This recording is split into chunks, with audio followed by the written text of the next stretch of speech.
Good morning future doctors, कैसे हैं आप सब। उम्मीद है हमेशा की तरह मस्त होंगे, स्वस्थ होंगे। और मैं मयंक सर, स्वाभिमान नीट एकेडमी की ओर से बच्चों आज क्रेस्ट कोर्स की आपके इस क्लास में, जूलॉजी के इस क्लास में हम नया चैप्टर लेकर आए हैं।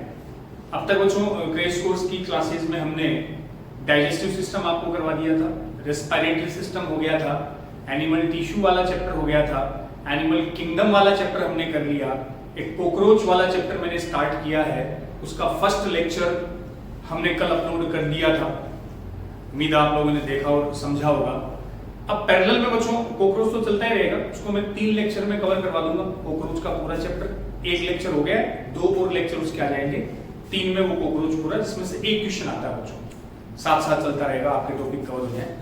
और साथ में हमने उसी सिस्टम वाला जो ह्यूमन फिजियोलॉजी हमने स्टार्ट की थी, उसी की श्रृंखला में एक नया आज सिस्टम लेकर आया हूं बच्चों, circulatory system, body fluid and circulation. Digestive हो गया था, रेस्पिरेटरी हो गया था, तीसरा एक इंपॉर्टेंट सिस्टम हम आज पढ़ते हैं, सर्कुलेटरी सिस्टम, परिसंचरण तंत्र। तो बच्चों चैप्टर का नेम है बॉडी फ्लूइड एंड सर्कुलेशन, शारीरिक द्रव्य तथा परिसंचरण। अपने 11th एनसीईआरटी गाइडिंग चैप्टर ये है, इंपॉर्टेंट इस बेस पर बन जाता है कि बच्चों नीट में 2 क्वेश्चन तो आते ही आते हैं कंफर्म, कई बार 3 क्वेश्चंस भी इस चैप्टर से कवर हो जाते हैं। तो सर्कुलेटरी सिस्टम, परिसंचरण तंत्र या बॉडी फ्लूइड एंड सर्कुलेशन। पहले बच्चों जो वर्ड है उनका मीनिंग ये अपन समझ लेते हैं कि भाई बॉडी फ्लूइड का मतलब क्या हुआ।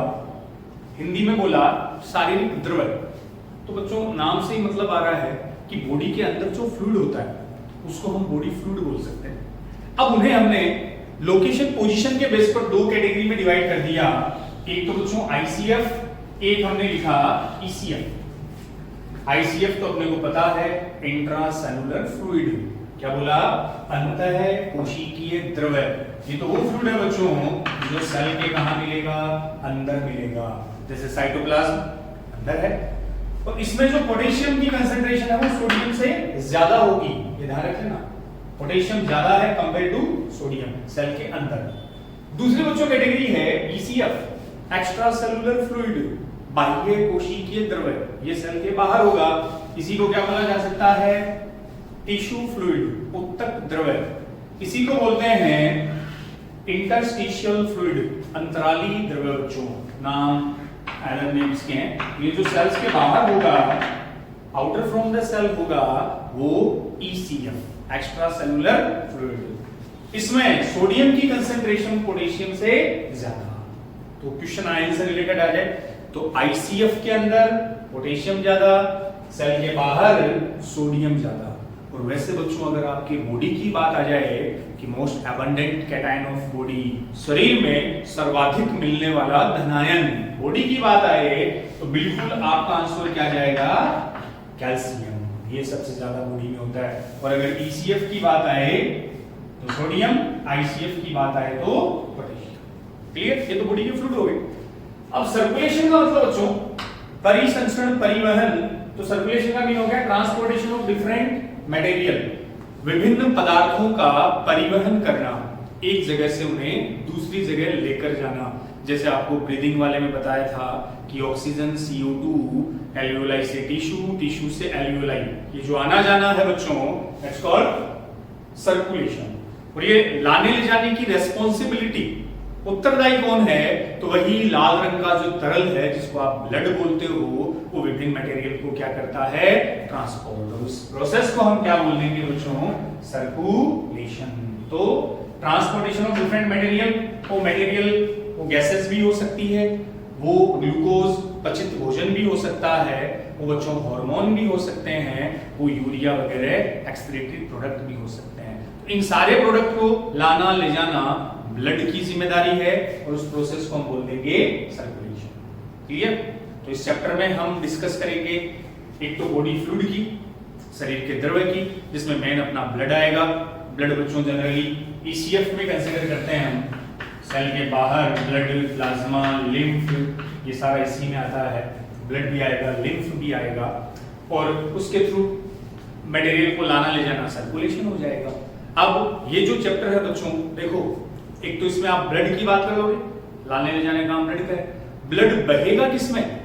तो अपने को पता है ब्लड बहता है ब्लड वेसल्स में, धमनी, सीरा, आर्टरी, वेन, कैपिलरीज। और ब्लड को बच्चों पंप कौन करता है? अपने आप तो बहेगा नहीं, उसको पंप करने की रिस्पांसिबिलिटी आपके हार्ट की, हृदय की। तो इस चैप्टर में बच्चों मेनली अपन हार्ट, ब्लड और ब्लड वेसल्स के बारे में डिस्कस करते हैं। ये अपना सर्कुलेटरी सिस्टम। तो उससे पहले कुछ छोटी मोटी डेफिनेशन की बात करता हूं मैं। उसमें आ गया जैसे फर्स्ट अपने लिखा एक वर्ड बच्चों आता है एंजियोलॉजी। क्या बोला मैंने? एंजियोलॉजी। एंजियोलॉजी का मीनिंग हुआ, अब लॉजी लगती है अपने को बताना, स्टडी से रिलेटेड हो गया। तो एंजियोलॉजी तो बच्चों हम बोल देंगे स्टडी ऑफ सर्कुलेटरी सिस्टम, परिसंचरण तंत्र का अध्ययन। जो सर्कुलेशन है, परिसंचरण, उसकी स्टडी को एंजियोलॉजी। एक बच्चों साइंटिस्ट आता है फादर ऑफ एंजियोलॉजी, ये important scientist William Harvey. William Harvey अपने एनसीईआरटी में एक जगह और भी इन साइंटिस्ट के बारे में दे रखा है। तो एंजियोलॉजी के बारे में उनका जो फादर है, जनक है बच्चों, वो विलियम हार्वे। अब विलियम हार्वे देखो इन्होंने क्या क्या किया।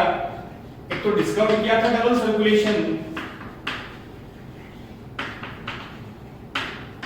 दोहरे परिसंचरण की खोज। डबल सर्कुलेशन बच्चों नाम से ही, जब ब्लड हार्ट से दो बार पास होता है, दो बार गुजरता है, ये भी आ जाएगा दोहरा परिसंचरण। देने वाले कौन? William Harvey. इन्होंने बोला था कि हार्ट एक पंपिंग मशीन है, पंपिंग स्टेशन है जो ब्लड को पंप करता है। एक बच्चों विलियम हार्वे ने ही बताया था, वो डिस्टू की थी गुड ह्यूमर हाइपोथेसिस। सुनियो, गुड ह्यूमर हाइपोथेसिस को इन्होंने रिजेक्ट किया था, अस्वीकार किया था। ये आपको मिलेगा 12th एनसीईआरटी का 8th चैप्टर ह्यूमन हेल्थ और डिजीज वाले में बच्चों।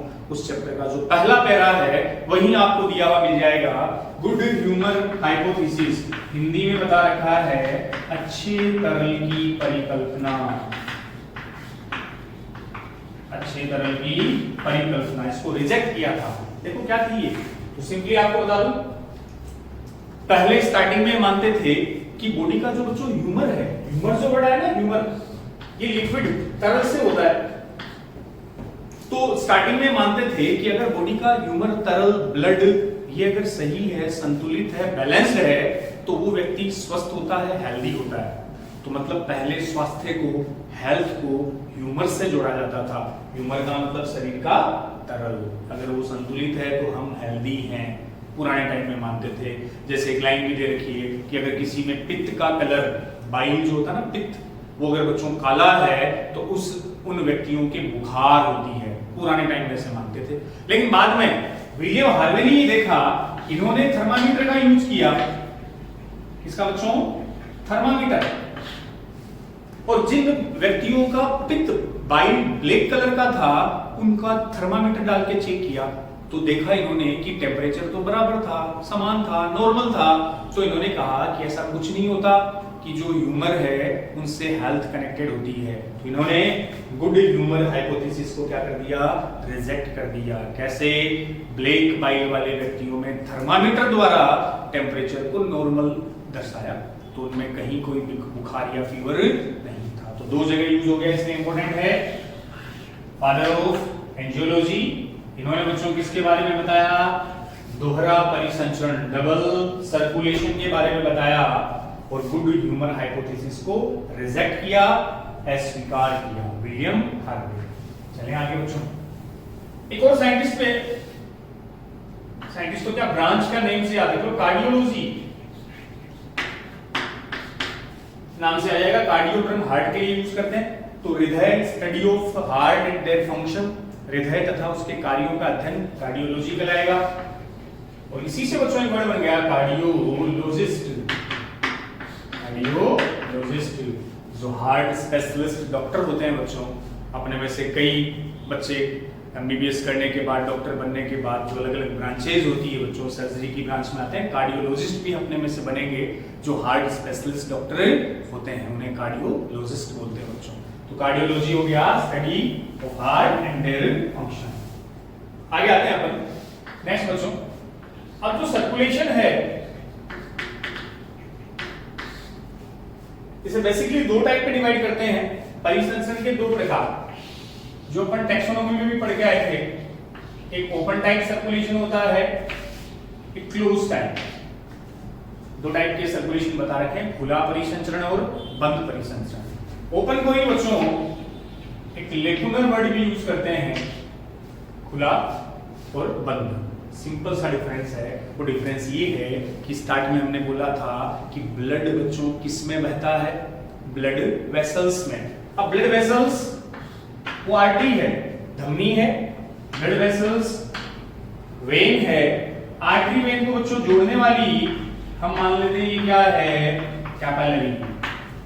ये तो होता है धमनी शिरा को कौन जोड़ती है, केशिका, नॉट कोशिका, केशिका, इसलिए अंग्रेजी में याद रख लो कैपिलरीज।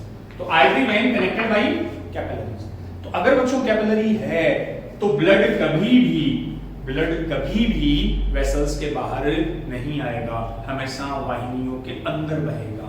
लेकिन कुछ में बच्चों कैपिलरीज नहीं होती, तो जो आर्टरी और वेन है उनके बीच में से कई कैविटीज होती है, उन स्पेस को बोलते हैं साइनोसॉइड।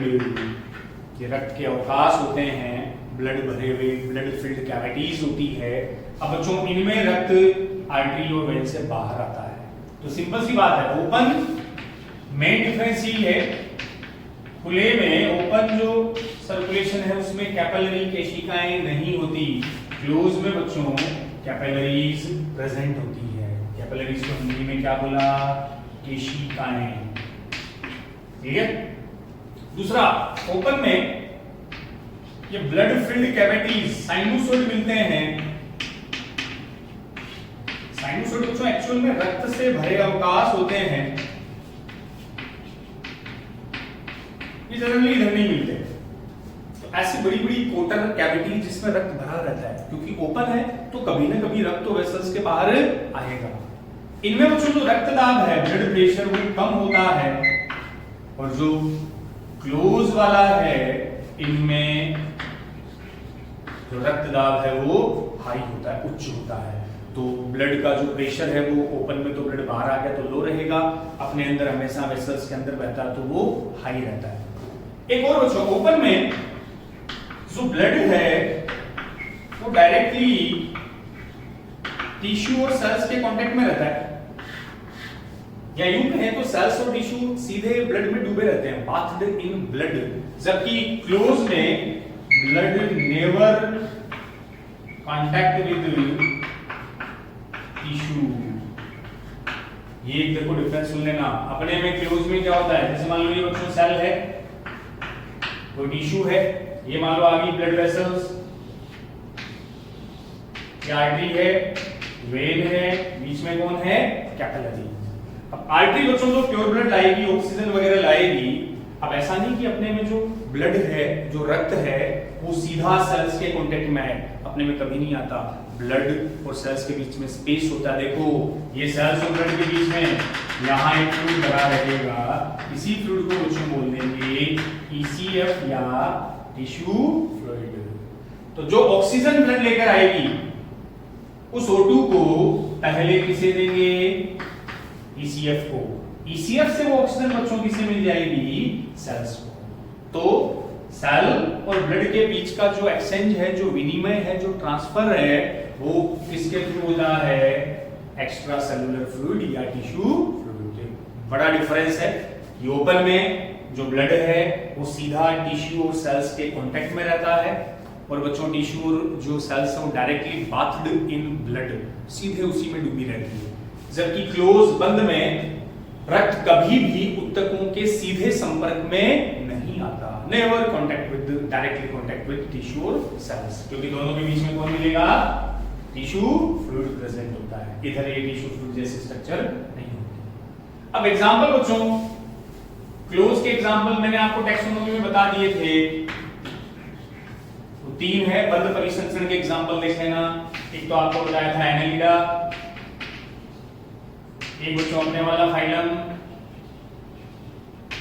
कोरडेटा, और एक याद रख लेना मोलस्का में एक्सेप्शन वहां बताया था सिफेलोपोडा। ध्यान आया? तो तीन एग्जांपल है जिनमें क्लोज मिलता है, इनके अलावा आपसे बोले तो उसमें ओपन मिलेगा। तो पहला एनेलिडा जिसमें अर्थवोम केंचुआ आता है, कोरडेटा, और एक सिफेलोपोडा। सिफेलोपोडा ध्यान आ गया ना, मोलस्का जो फाइलम उसकी क्लास है, मोलस्का फाइलम का एक वर्ग है सिफेलोपोडा। अरे सिफेलो सिर, हेड, पोडा पैर, जिसके सिर पर पैर लगे रहते हैं, तो इसमें वो 8 भुजाओं वाला प्राणी कौन आता है? ऑक्टोपस। तीन इसमें क्लोज, बाकी में ओपन टाइप ऑफ सर्कुलेशन। एक एनेलिडा से बच्चों ये भी याद रख लो, फिर से टैक्सोनॉमी की बात, कि जो एनेलिडा है वो ऐसा फाइलम है जहां से बच्चों फर्स्ट टाइम ब्लड स्टार्ट होता है और फर्स्ट टाइम हार्ट भी यहीं से। ये इंपॉर्टेंट आ जाता है कि सबसे पहले रक्त और सबसे पहले हृदय दोनों कहां से स्टार्टेड फ्रॉम फाइलम एनेलिडा। तो बच्चों एनेलिडा से पहले ब्लड नहीं होता, इसलिए आपको ध्यान हो तो पोरीफेरा जिनमें स्पॉन्ज आते हैं उनमें ट्रांसपोर्टेशन का काम किसका था? बिल्कुल पानी, वाटर कैनाल सिस्टम। तो ब्लड नहीं है तो गैसेस को, फूड को लाने ले जाने का काम वाटर करता है। वैसे प्लेटिहेल्मिन्थेस में मैंने आपको एक पैरेन्काइमा टिश्यू बच्चों बताया था जो लाने ले जाने की रिस्पांसिबिलिटी करता है, और एनेलिडा से कौन स्टार्ट हो जाएगा? ब्लड। तो अब ये ब्लड डिफरेंट मटेरियल को ट्रांसपोर्ट करेगा, समझ गए? तो ये दो टाइप के सर्कुलेशन, ओपन जिसको हमने बोल लिया लेकुनर, और दूसरा बच्चों कौन सा आ गया? Close type of circulation. और फर्स्ट टाइम ब्लड और हार्ट पूछे तो अपना फाइलम एनेलिडा। नेक्स्ट चलो अब तो अपना ह्यूमन सर्कुलेटरी सिस्टम है, मानव परिसंचरण तंत्र बच्चों, ह्यूमन सर्कुलेटरी सिस्टम। इसको दो पार्ट में डिवाइड करते हैं। एक तो बोला blood vascular system, blood vascular system, और एक बच्चों आएगा लिम्फेटिक सिस्टम, लसीकीय तंत्र। तो मानव परिसंचरण तंत्र के दो पार्ट आ गए, ब्लड वेस्कुलर सिस्टम रक्त परिवहन तंत्र, और लिम्फेटिक सिस्टम। अब ब्लड वेस्कुलर ये बच्चों मेन है, मेन सर्कुलेशन इसी का काम है। इसमें अपन बात करेंगे एक तो हार्ट की, एक इसमें आएगा बच्चों ब्लड, एक हम बात करेंगे ब्लड वेसल्स। तो जो डिटेल में हम डिस्कस करते हैं वो किसके बारे में बात करेंगे? ब्लड वेस्कुलर सिस्टम, रक्त संवहनीय तंत्र की, जो प्राइमरी सर्कुलेटरी सिस्टम का पार्ट है। मुख्य रूप से सर्कुलेशन ट्रांसपोर्टेशन ब्लड ही करता है। इसमें तीन चीजें आप पढ़ोगे, सबसे पहले हृदय आएगा, फिर ब्लड की बात करेंगे, ब्लड वेसल्स आएगी। ब्लड वेसल्स जो आपने कितनी है? तीन बच्चों है, आर्टरी, कैपिलरीज और शिराएं, वेन्स। और लिम्फेटिक में फिर हम पढ़ेंगे लिम्फ वेसल्स, उसके बारे में। तो पहले अपना पॉइंट ये आएगा, इसमें भी सबसे पहले हम किसको उठा लें? हार्ट को। आज बच्चों अपन बात करते हैं हार्ट की, दिल की बात करते हैं, अपने हृदय की बात करते हैं कि अपना हार्ट, दिल क्या कहता है। तो चले, तो हार्ट बच्चों वैसे हार्ट के लिए कार्डिया टर्म भी यूज करते हैं, हृदय को कार्डिया भी बोलते हैं, cardia, cardiology, heart study, cardiologist, heart specialist doctor.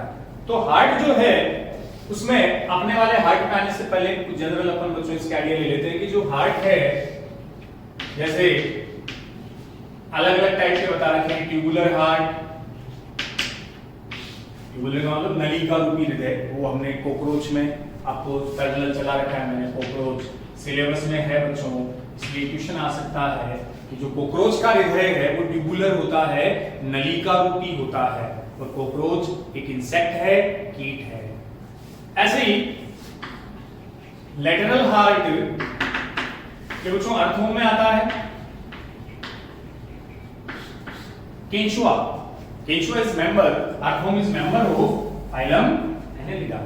अब लेटरल का मतलब उसमें हार्ट कैसा होगा, पार्श्व साइड, शरीर की पार्श्व सतह पर। जैसे आप में हृदय कहां है, आगे वेंट्रल, कोर्डेटा में वेंट्रल होता है, नॉन कोर्डेट में बच्चों डोर्सल होगा। अर्थवर्म केंचुए में साइड में होता है, जिधर अपने में पसलियां रिब्स है, तो ये साइड कौन सी है, लैटरल, लैटरल हार्ट है। और ध्यान रखना अर्थवर्म में बच्चों 4 पेड हार्ट होता है। हृदय में कितने, 4 जोड़ी हृदय, और वो 4 जोड़ी बच्चों फिक्स है, मैं बता देता हूं 7, 9, 12 और 13 सेगमेंट में। ये देखो कि जो केंचुआ है उसके शरीर में बच्चों कई सेगमेंट होते हैं, खंडन होते हैं, खंड सेगमेंट होते हैं। अब हार्ट फिक्स है, केंचुए में कितने हार्ट है, 4 पेयर्ड। और कौन कौन से सेगमेंट में, एक पेड 7th में, एक 9th में, एक 12th में और एक 13th सेगमेंट में वो हार्ट प्रेजेंट होते हैं। अपने में एक हार्ट होता है, कॉकरोच में तो चैप्टर चल ही रहा है और वहां आ भी जाएगा 13 चेंबर हार्ट। कॉकरोच के हृदय में कितने चैम्बर बच्चों, 13 चैम्बर हार्ट। और एक मसल्स कॉकरोच के हार्ट में पुराना क्वेश्चन भी पूछा हुआ है, एलेरी मसल्स, हिंदी में नाम इसका है पक्षाकार पेशियां। कॉकरोच वाले चैप्टर में भी बता दूंगा। जैसे अपने हार्ट से जुड़ी रहती है कार्डियक मसल, हृदय पेशियां, वैसे कॉकरोच के हार्ट से बच्चों कौन है, एलरी मसल्स। अब हार्ट की एब्सेंस भी एक, जैसे एक एग्जांपल में बता देता हूं, एम्फियोक्सस आ रखा है एक आध जगह और भी, कोडेट में आपने पढ़ा है, टैक्सोनॉमी किंगडम ढंग से पढ़ा हो तो जो प्रोटोकोडेट थे उनमें एक सिफेलोकोडेट बच्चों आता है, उसका एग्जांपल था एम्फियोक्सस। ये एक ऐसा एनिमल बताते हैं जिसमें हार्ट एब्सेंट होता है, याद रखना चाहो तो। चलो आगे बच्चों, नेक्स्ट हम बात करते हैं। अब हार्ट के टाइप्स बता रखे हैं चैम्बर की नंबर के बेस पर, कि भाई हार्ट में कितने कक्ष होते हैं। जैसे अपने ह्यूमन हार्ट की बात करें तो बच्चों 4 चैम्बर है, 2 ऑरिकल है, 2 वेंट्रिकल है, 2 आलिंद है और 2 निलय है। लेकिन सब में 4 चैम्बर नहीं होते। मछलियों में बच्चों 2 चैम्बर पड़ेंगे, एम्फीबिया में 3 चैम्बर आएगा, फिर बर्ड्स में अपने में 4 चैम्बर हो जाते हैं। तो वो हार्ट्स के टाइप है, टाइप ऑफ हार्ट्स की मैं बात कर रहा हूं कि उनमें कितने चैम्बर प्रेजेंट है, उस बेस पर बच्चों ध्यान से सुन लेना। एग्जांपल आ जाते हैं। सबसे पहले मैंने लिखा 2 चैम्बर हार्ट, 2 कक्षीय। फिर हम बात कर ले 3 चैम्बर्ड हार्ट, एक आ जाएगा 4 चैम्बर्ड हार्ट, 4 कक्षीय हृदय। तो अलग अलग 2 chamber, 3 chamber and 4 chamber heart, ये अलग अलग कक्षों की संख्या के बेस पर बच्चों है। उसको मैं सीधा ही आपको सिंपली बता देता हूं। सबसे पहले हम बात करते हैं 2 चैम्बर हार्ट की। तो 2 कक्ष का मतलब बच्चों, इनमें ऑरिकल आलिंद संख्या में एक ही बच्चों क्या मिलेगा, वेंट्रिकल या तो निलय। एक आलिंद और एक निलय, तो 2 चैम्बर। 3 चैम्बर में आलिंद बच्चों 2 होंगे बट वेंट्रिकल 1 होगा, 3। और जो 4 चैम्बर है उसमें 2 ऑरिकल और 2 वेंट्रिकल, टोटल 4 चैम्बर। अगला 2 चैम्बर में बच्चों सिंगल सर्कुलेशन होता है। सिंगल सर्कुलेशन बोले तो एकल परिसंचरण, जबकि 3 चैम्बर में होता है मिक्स्ड या इनकम्प्लीट डबल सर्कुलेशन। और 4 चैम्बर में बच्चों दोहरा परिसंचरण। इनका मतलब ये है कि सिंगल सर्कुलेशन का मीन तो बच्चों देखो, दोहरा डबल का मतलब क्या था कि जो रक्त था, ब्लड था, वो हृदय से 2 बार गुजरेगा, ट्वाइसली पास होता है, तो डबल सर्कुलेशन। अगर रक्त हृदय से एक बार गुजरे, सिंगल टाइम पास हो, तो उसको हम बोल देंगे एकल परिसंचरण। इसको मिक्स्ड क्यों बोलते हैं, अभी मैं एक छोटे से डायग्राम से बता दूंगा। चलो, 2 चैम्बर में इसमें जैसे वीनस हार्ट भी बोलते हैं इसको, ये सुनना बच्चों, वीनस शब्द वेन से उठाया, वेन का मतलब सीधा, और आपको ध्यान है, ये तो ध्यान रखना ही है कि वेन में ब्लड इम्प्योर होता है, आर्टरी में ब्लड प्योर होता है। तो इनमें ये जो हार्ट है, जिनमें 2 कक्ष होते हैं, 2 चैम्बर होते हैं, उनके बच्चों हार्ट में हमेशा इम्प्योर ब्लड आता है, हमेशा अशुद्ध रक्त आता है। अशुद्ध आता है इसलिए वो क्या कहलाया, वीनस हार्ट। ये ऑलवेज पंप करता है इम्प्योर ब्लड को, जबकि अपना जो हार्ट आएगा, डिटेल में पढ़ेंगे, अपने हार्ट के एक साइड में प्योर आता है, एक साइड में इम्प्योर आता है, दोनों आते हैं बच्चों। लेकिन यहाँ केवल अशुद्ध रक्त आएगा, इम्प्योर ब्लड आएगा। इम्प्योर ब्लड होता है वेन में, वेन से वो ब्लड क्या बन गया, वीनस हार्ट। एग्जाम्पल जनरली पूछ लेते हैं। 2 चैम्बर हार्ट बच्चों मछलियों में, फिश में 2 चैम्बर होते हैं, फ्रोका लार्वा, टैडपोल, उसमें भी बच्चों बताते हैं 2 चैम्बर। इसलिए बोलते हैं कि जो एम्फीबिया है उनका ओरिजिन फिशेज से हुआ, मछलियों से हुआ है, क्योंकि एम्फीबिया का जो लार्वा टैडपोल है उसमें मछलियों की तरह 2 चैम्बर हार्ट होता है। क्लियर? चलो 3 क्या है, इनमें सर्कुलेशन मिश्रित और अपूर्ण दोहरा परिसंचरण, इनकम्प्लीट डबल सर्कुलेशन, ये तो मैं डायग्राम से बता दूंगा। तो ऐसे हार्ट को बच्चों बोलते हैं आर्टेरियो वीनस हार्ट। आर्टेरियो वीनस हार्ट, देख लो नाम में ही मतलब है, कुछ नहीं रटना। यहां वर्ड क्या था बच्चों, वीनस। वीनस किससे वर्ड उठाया, वेन। वेन बोले तो सीरा, सीरा में ब्लड कैसा, इम्प्योर। यहां देखो आर्टेरियो, आर्टरी, आर्टरी का मतलब धमनी, वीनस वेन। तो बच्चों आर्टरी में ब्लड प्योर होता है, वेन में इम्प्योर। तो ये ऐसा हार्ट है जिसमें प्योर ब्लड भी आएगा, जिसमें इम्प्योर भी आएगा। तो दोनों ब्लड जो रिसीव करता है वो आर्टेरियो वीनस हार्ट, और केवल इम्प्योर आता है वो वेनस हार्ट। एग्जांपल 3 चैम्बर के मछलियों के बाद बच्चों अगली क्लास एम्फीबिया, रेप्टिलिया, सरीसृप। वैसे एक्चुअल में बताऊं तो बच्चों रेप्टाइल्स में 3.5 चैम्बर बताते हैं, 3.5 कक्षीय हार्ट कंसीडर किया जाता है। उसमें वेंट्रिकल वो पार्शियली सेपरेटेड हो जाता है। बाकी एनसीईआरटी में आपको ये दे रखा है कि रेप्टिलिया में कितने चैम्बर, 3 चैम्बर हार्ट, तो वही हमने मेंशन किया है। देन सबसे जो डेवलप है, सबसे विकसित है, वो आ गया कौन सा, 4 कक्षीय हृदय, जिसमें 2 ऑरिकल 2 वेंट्रिकल हो गए, पूरी तरह से डबल सर्कुलेशन होता है। और हार्ट वही है बच्चों, आर्टेरियो वीनस हार्ट बोल दिया, क्योंकि अपने हृदय में भी प्योर और इम्प्योर ब्लड दोनों आता है, इसलिए आर्टेरियो वीनस हार्ट। एग्जांपल की बात करूं तो मैं, एक तो क्रोकोडाइल, टैक्सोनॉमी में बता रखा है, क्रोकोडाइल एक्सेप्शन है। एक ऐसा रेप्टाइल्स है, ऐसा सरीसृप है बच्चों जिसमें कितने 4 चैम्बर होते हैं। क्रोकोडाइल के बाद बर्ड्स आ गए, बर्ड्स के बाद बच्चों मैमल्स आ गए। तो क्रोकोडाइल एक ऐसा सरीसृप जिसमें 4 चैम्बर हार्ट। देन पक्षी और मैमल्स, मैमल्स के रेफरेंस में क्वेश्चन आया था बच्चों, वेल पूछा था कि वेल में कितने चैम्बर हार्ट या डबल सर्कुलेशन किसमें होता है।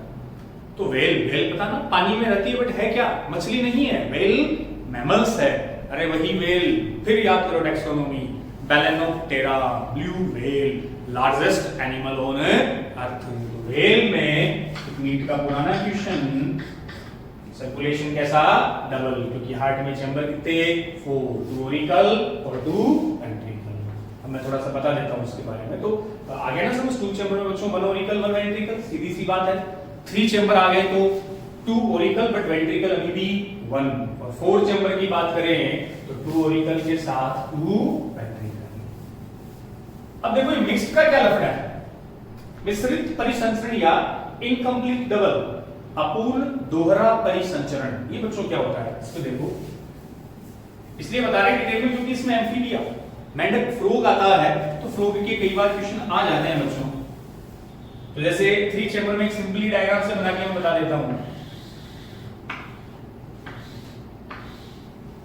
3 चैम्बर हार्ट ये है, जिसमें ये लेफ्ट ओरिकल है, ये राइट ओरिकल है, ये एक वेंट्रिकल है। हालिन 2 है, निलय 1 है। वो लेफ्ट राइट वाला फंडा ध्यान रखना। डायग्राम जब भी बनाते हो ना हमेशा ऐसे, जैसे मैं खड़ा हूं ऐसे डायग्राम बनता है बच्चों। तो मैंने मेरा हार्ट निकाल के बोर्ड पे रख दिया यहाँ, तो ये साइड कौन सी हुई? लेफ्ट, ये साइड राइट। तो हमेशा इस साइड को लेफ्ट रखना है, इसको राइट। चाहे हार्ट की बात हो, चाहे ब्रेन की हो, चाहे किडनी, चाहे बॉडी का कोई भी ऑर्गन, लंग्स उठा लूं मैं, ये हमेशा लेफ्ट रहेगा। क्लियर? तो लेफ्ट ओरिकल और राइट ओरिकल, ये वेंट्रिकल। ओरिकल 2, एक वेंट्रिकल। अब जो लेफ्ट साइड है, ये राइट साइड है। और एक चीज ये भी फिक्स है, लेफ्ट में हमेशा ब्लड प्योर रखना है, बाई साइड में हमेशा शुद्ध रक्त आएगा, चाहे किसी का भी हो, अपने भी बाई साइड में प्योर। प्योर का मतलब बच्चों ये रहता है जिसमें O2 की अमाउंट CO2 से ज्यादा। प्योर का मतलब, शुद्ध का मतलब कभी भी ये मत समझना, क्या प्योर का मतलब कभी भी ये ना समझना कि केवल ऑक्सीजन नहीं बच्चों, CO2 भी मिलेगी, लेकिन O2 की अमाउंट CO2 से ज्यादा होती है, वो शुद्ध ऑक्सीजनेटेड ब्लड कहलाता है। राइट में हमेशा इम्प्योर ब्लड आएगा, अशुद्ध रक्त आएगा, जिसमें CO2 की कंसंट्रेशन O2 से ज्यादा होगी। देख लो, तो एक साइड में प्योर, एक साइड में इम्प्योर, अलग अलग आ रहा है। अब ओरिकल आलिंद में तो बच्चों रक्त पूरी तरह से सेपरेट है, पृथक है, लेकिन जब वो ब्लड वेंट्रिकल में आता है, निलयों में आता है, तो निलय वेंट्रिकल केवल एक है, तो यहाँ प्योर और इम्प्योर क्या हो जाएगा? मिक्स्ड हो जाएगा। इसलिए बच्चों इसको क्या नाम दे दिया? मिक्स्ड सर्कुलेशन, मिश्रित परिसंचरण। क्लियर? अब वहीं से फिर वो ऑर्गन्स तक ट्रांसपोर्ट होता है, जिसमें से ऑक्सीजन ऑर्गन्स को डिलीवर हो जाती है। एक मैंने ये छोटा सा देखो चैम्बर बनाया है, ये आप याद रखो तो इसको बोलते हैं साइनस वेनोसस। Sinus venosus. फिर से याद रखो तो कुछ रटने वाला कुछ नहीं है, वेन है बच्चों, वेन से बना है वेनोसस। वेन आती है ब्लड कैसा? इम्प्योर। तो ऐसा आ सकता है कि राइट ओरिकल में जब इम्प्योर ब्लड आता है तो किससे आता है? साइनस वेनोसस से। पहले साइनस वेनोसस में, फिर वो आएगा राइट ओरिकल में। हालांकि साइनस वेनोसस जैसी स्ट्रक्चर अपने में नहीं होती, अपने में आएगा एक ऐसे नोड, साइनोएट्रियल नोड, SA। ये फिशेस में, एम्फीबिया में, इनमें मिलता है साइनस वेनोसस, जो राइट ओरिकल से कनेक्टेड होगा। अब एक चीज ये भी देख लो कि प्योर इम्प्योर ब्लड हार्ट में आ गया, इम्प्योर ब्लड आपके हार्ट में है, तो ऐसे पूछ ले कि इस ब्लड को बच्चों प्योर कहां किया जाता है? आपकी बॉडी का ऐसा कौन सा ऑर्गन है जो ब्लड को प्योर करता है, प्योरीफाई करता है? तो सिंपल सी बात माइंड में क्लिक कर लेना, प्योर का मतलब है जिससे CO2 निकाल कर क्या दे दे? O2। तो प्योरीफाई करने का मतलब ब्लड में से CO2 ले लो और ब्लड को क्या दे दो? O2। O2 देती आपका ब्लड कैसा हुआ? प्योर। तो ये काम एक चैप्टर पीछे पढ़ के आए थे अपने में। जैसे मान लो बच्चों, अगर कोई एक्वेटिक एनिमल है, जलीय जंतु है, तो वहां प्यूरिफिकेशन का काम गिल्स करेंगे। रेस्पिरेटरी ऑर्गन तो गिल्स ही है ना, गिल्स ब्लड में से CO2 लेकर उसमें क्या दे देंगे? O2। और जो टेरेस्ट्रियल है, जैसे कि मानव, ह्यूमन, अपने में ब्लड को शुद्ध कौन करेगा? फेफड़े करते हैं, फेफड़े CO2 लेकर उसको क्या दे देंगे? O2। फ्रॉग की बात करूं, मेंढक सांस किससे लेता है? मेंढक में बच्चों फेफड़ों से भी लेता है, त्वचा से भी लेता है, इनसे। तो जो आपके रेस्पिरेटरी ऑर्गन है वही ब्लड को प्योर करेंगे। प्योर का मतलब जो ब्लड में से CO2 लेकर क्या दे दे? O2। तो ध्यान रख लेना, जलीय एक्वेटिक है तब वहां प्योर करने वाला गिल्स है, टेरेस्ट्रियल स्थलीय है तो बच्चों फेफड़े हैं, और मेंढक में फेफड़ों के साथ स्किन भी है, क्योंकि वो स्किन से भी, मोस्ट स्किन से भी सांस लेता है। समझ गए? ये 2 चैम्बर, 3 चैम्बर और 4 चैम्बर हार्ट। अब आओ बच्चों अगले पॉइंट पे अपन, डबल सर्कुलेशन, दोहरा परिसंचरण। डबल सर्कुलेशन देखो क्या है, तो डबल सर्कुलेशन तो वही है, रक्त का हृदय से दो बार गुजरना। फिर से सुन लो, ब्लड ट्वाइसली पास फ्रॉम हार्ट, रक्त का हृदय से दो बार गुजरना, ट्वाइसली पास फ्रॉम हार्ट, वो डबल सर्कुलेशन हो गया। अब डबल सर्कुलेशन में कैसे क्या होता है, तो पहले मैं एक डायग्राम से आपको बता देता हूं, इसी से बच्चों पूरा समझ आ गया, आ जाएगा। ये मैंने हार्ट बनाया, ये आपका लेफ्ट ओरिकल है, लेफ्ट वेंट्रिकल है, राइट ओरिकल और राइट वेंट्रिकल। इधर मान लो बच्चों ये बॉडी के कोई ऑर्गन्स है, शरीर के अलग अलग ऑर्गन्स, यहां मान लो ये बच्चों में फेफड़े, क्लियर। अब बोलो लेफ्ट साइड में ब्लड फिक्स है, इसमें बार बार कोई सोचने वाली बात नहीं है, लेफ्ट है तो हमेशा प्योर रखो, राइट में बच्चों इम्प्योर, इधर अशुद्ध रखता है उधर शुद्ध रखता है। अब लो जो प्योर ब्लड है, प्योर ब्लड लेफ्ट ओरिकल से कहां आया, लेफ्ट वेंट्रिकल में आया, प्योर ब्लड बाएं आलिंग से बाएं नीले में आया, प्योर ब्लड। फिर लेफ्ट वेंट्रिकल से चला गया बॉडी के अलग अलग ऑर्गन्स तक, ऑक्सीजन वाले प्योर ब्लड को ऑर्गन तक पहुंचाना है, ताकि सेल्स और ऑर्गन ब्लड में से क्या निकाल ले, O2 निकाल ले, बदले में क्या दे दे, CO2। तो जैसे ही CO2 मिली, ब्लड कैसा हुआ, अशुद्ध हुआ। इम्प्योर ब्लड बच्चों, ये लो अशुद्ध रक्त ऑर्गन से राइट ओरिकल दाएं आलिंग में आएगा, राइट ओरिकल से कहां गया, राइट वेंट्रिकल में गया, राइट वेंट्रिकल से वो अशुद्ध ब्लड, इम्प्योर ब्लड फेफड़ों के पास चला गया। ये ब्रीदिंग वाले चैप्टर में भी आया था, श्वसन वाले में भी। अब फेफड़े क्या करेंगे, उस ब्लड में से CO2 ले लेंगे और बदले में क्या दे देंगे बच्चों, O2 दे देंगे। और जैसी ऑक्सीजन दी, ब्लड कैसा हुआ, प्योर, और प्योर ब्लड आएगा लेफ्ट ओरिकल में। बात भेजे में घुसी क्या, अरे बोलो। तो अब रक्त ब्लड हार्ट से दो बार गुजरा, तो डबल सर्कुलेशन, बाईं तरफ वो प्योर है, दाईं तरफ वो इम्प्योर है। तो प्योर ब्लड लेफ्ट ओरिकल से लेफ्ट वेंट्रिकल, फिर चला गया ऑर्गन्स के पास, ऑर्गन्स ने ब्लड में O2 ले ली, वापस CO2 दे दी, इम्प्योर ब्लड आ गया राइट ओरिकल से राइट वेंट्रिकल, फिर शुद्ध होने के लिए कहां चला गया, फेफड़ों के पास, फेफड़ों ने ब्लड में से CO2 लेकर O2 दे दी, प्योर ब्लड आ गया लेफ्ट ओरिकल। दो बार पास हुआ। अब इन आर्टरी वेन के नेम है बच्चों, जो मैंने आपको ब्रीदिंग में भी बताया थे, फिर बता रहा हूं, ये लो। पहली चीज, वेंट्रिकल जो निलय है उनसे हमेशा आर्टरी धमनियां जुड़ी रहती है, और जो ओरिकल है उनसे हमेशा वेन कनेक्टेड होती है, शिराएं। तो ये वेंट्रिकल से है तो आर्टरी होगी। तो बच्चों बॉडी की सबसे बड़ी आर्टरी कौन सी है, एरोटा, महाधमनी, लार्जेस्ट आर्टरी ऑफ बॉडी। और कोरोना में ब्लड कैसा, प्योर, शुद्ध रक्त होगा। अब वो ऑर्गन्स को O2 दे दी, ऑर्गन से वापस क्या आ गई, CO2, तो ब्लड कैसा हुआ, अशुद्ध हुआ। ओरिकल में जा रही है तो वो वेन होगी, और ये बच्चों कौन है, वेना केवा, महाशिरा, जिसमें ब्लड कैसा होगा, इम्प्योर। बस, तो लार्जेस्ट वेन ऑफ बॉडी, शरीर की सबसे बड़ी शिरा महाशिरा, और इम्प्योर को ही बच्चों बोल देंगे डी ऑक्सीजनेटेड, क्या बोलेंगे, बी ऑक्सीजनीकृत,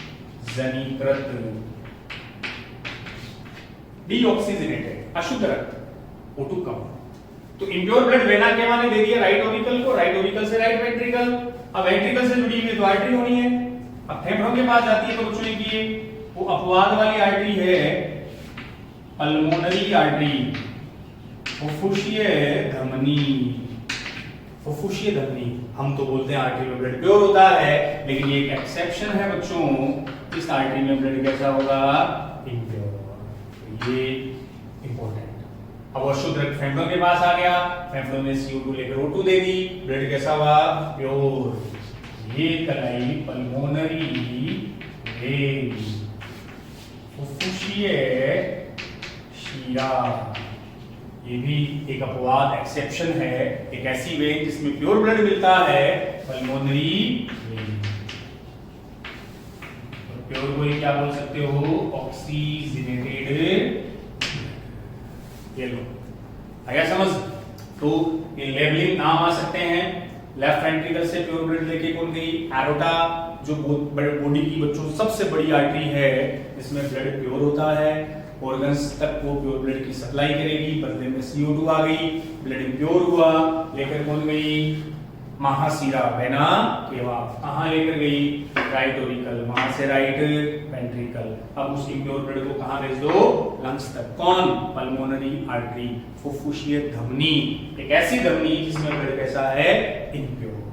फिर वहां से फुफ्फुसीय सीरा, पल्मोनरी वेन, एक ऐसी सीरा जिसमें प्योर ब्लड है, वो लेफ्ट ऑरिकल।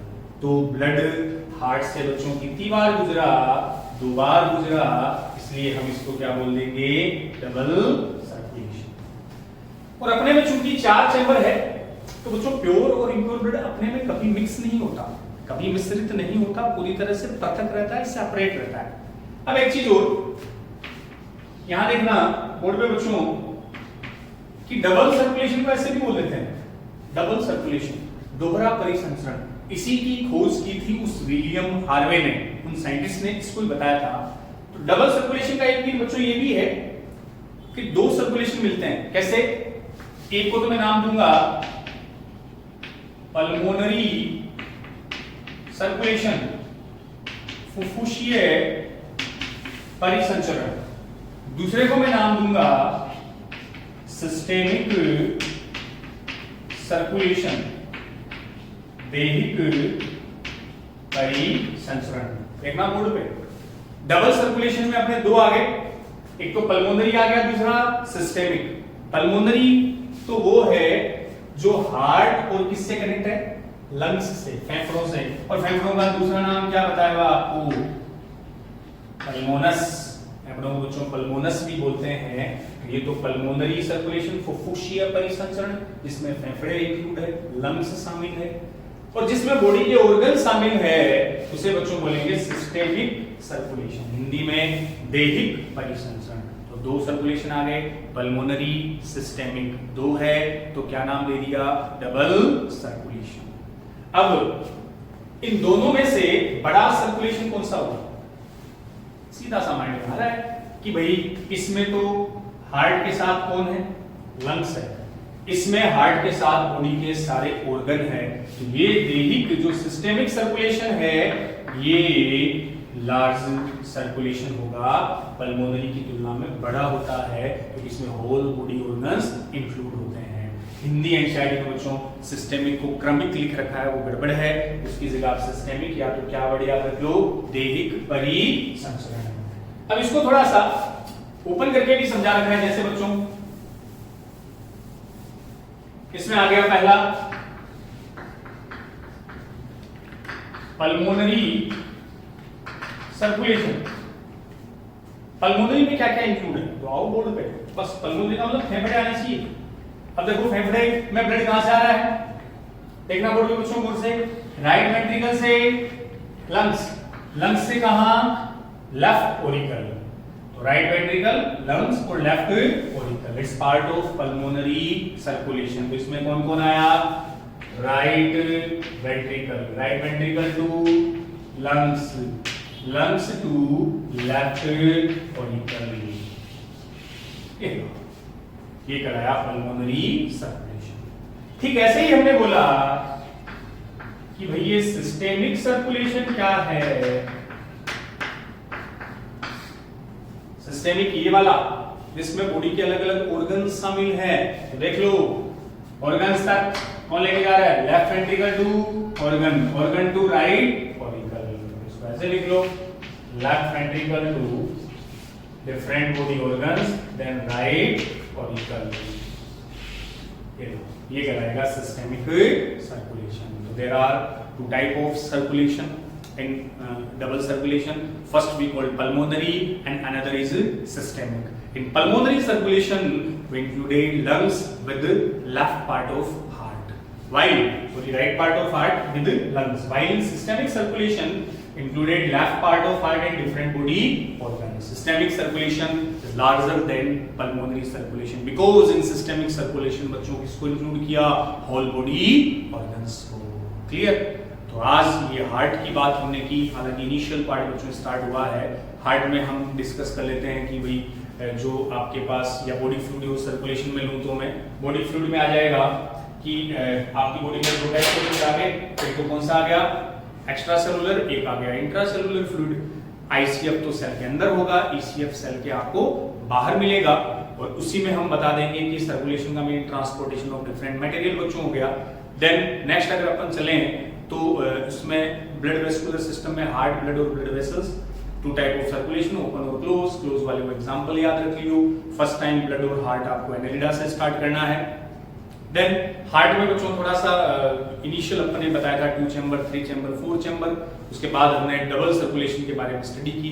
कल बच्चों हम अगला जो लेक्चर आएगा इसका, उसमें ह्यूमन हार्ट के बारे में डिस्कस करेंगे। ह्यूमन हार्ट की एक्सटर्नल स्ट्रक्चर, इंटरनल स्ट्रक्चर, उसकी मैकेनिज्म, उसका कंडक्टिंग सिस्टम, तो वो बच्चों अपन नेक्स्ट लेक्चर में करते हैं। और इसके पैरेलल मैंने कॉकरोच वाला चैप्टर भी स्टार्ट कर रखा है, तो कॉकरोच के वजह से एक लेक्चर तो मैंने अपलोड कर दिया बच्चों, 2 और लेक्चर बचे हुए हैं। तो एक दिन में ये बॉडी फ्लूइड वाला, एक दिन कॉकरोच अल्टरनेट चलाऊंगा ताकि आपके नए नए टॉपिक चलते रहें, या कॉकरोच को साथ ही डाल दूंगा। 2 लेक्चर में वो पूरा चैप्टर, छोटा ही चैप्टर, वो कवर हो जाएगा। उसमें मैंने एनसीईआरटी पूरी कवर कर ली है आप लोगों के लिए। फिर भी आपको मैं कहता हूँ कि मेरे अपने वीडियो देखने के बाद एक बार आप एनसीईआरटी से रीडिंग लगा लिया करो और बच्चों यूं ही लगे रहो। और अपना ड्यूरेशन कम है, मई का एंडिंग आ गया और आपको पता है एनटीए ने वो डेट भी फाइनलाइज कर दी है। वो उसकी जो इन्फॉर्मेशन है वो दे दी है कि वही उसी डेट को एग्जाम होगा जुलाई में। जो डेट पहले दी थी उसी 27 जुलाई को एग्जाम अपना है। तब तक वही अपना एफर्ट रहेगा कि आपके मैक्सिमम जो टॉपिक वेटेज वाले हैं उनको मैं क्रैश कोर्स के लेक्चर में कवर करवा दूं। ओके बच्चों, यूं ही मस्त रहें, पढ़ाई में व्यस्त रहें, स्वस्थ रहें। थैंक यू, जय हिंद।